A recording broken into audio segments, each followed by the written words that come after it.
Welcome Sanskrit English संगम classes.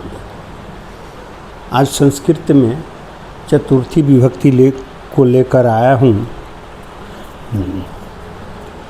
चतुर्थी में है दनार्थे चतुर्थी, एक सूत्र है, पढ़ना है। इसमें हम जिसको कुछ देंगे, देता है, सब पर ध्यान देना है। जिस व्यक्ति या प्राणी को कुछ वस्तु हम देते हैं, हम जिसको देंगे उस प्राणी में हम चतुर्थी विभक्ति लगाएंगे। कारक चिन्ह भले ही कुछ भी हो, लेकिन जिससे हम प्राणी को कोई वस्तु अगर देते हैं तो उस प्राणी में चतुर्थी विभक्ति लगती है। जैसे यहाँ राम मोहन को पुस्तक देता है। राम किसको देता है? मोहन को। तो ये को कर्म कारक है, लेकिन देने के अर्थ में नियम है जिसको दीजिए उसमें चतुर्थी लगाइए। तो यहाँ मोहन को देता है रामा मोहनाय।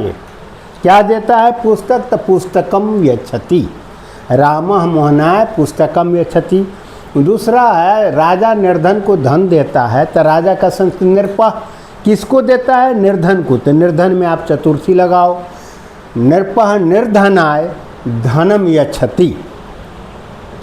तो नियम याद रखिए, जिसको भी कुछ दीजिए चतुर्थी लगा कर दीजिए, तब अनुवाद आपका सही होगा। लेकिन हाँ, दो चीज़ में आप चतुर्थी मत लगाइएगा। जब धोबी को आप कपड़ा दीजिएगा तो चतुर्थी नहीं लगाइएगा। सिर्फ धोबी को कपड़ा जब दीजिएगा तो उस धोबी में षष्ठी लगाइएगा। धोबी का रजक होता है, सरजकस्य वस्त्रम यच्छति। लेकिन हाँ, धोबी को अगर पैसा देते हैं, रुपया देते हैं, चाहे कपड़ा छोड़कर कुछ भी आप देते हैं, तब चतुर्थी लगाइएगा।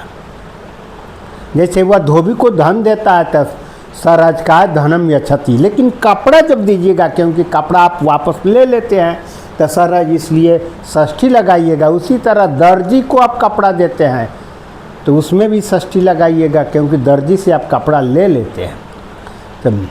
तो सूचिकारः दर्जी का होता है ससूचिकारस्य वस्त्रम यच्छति।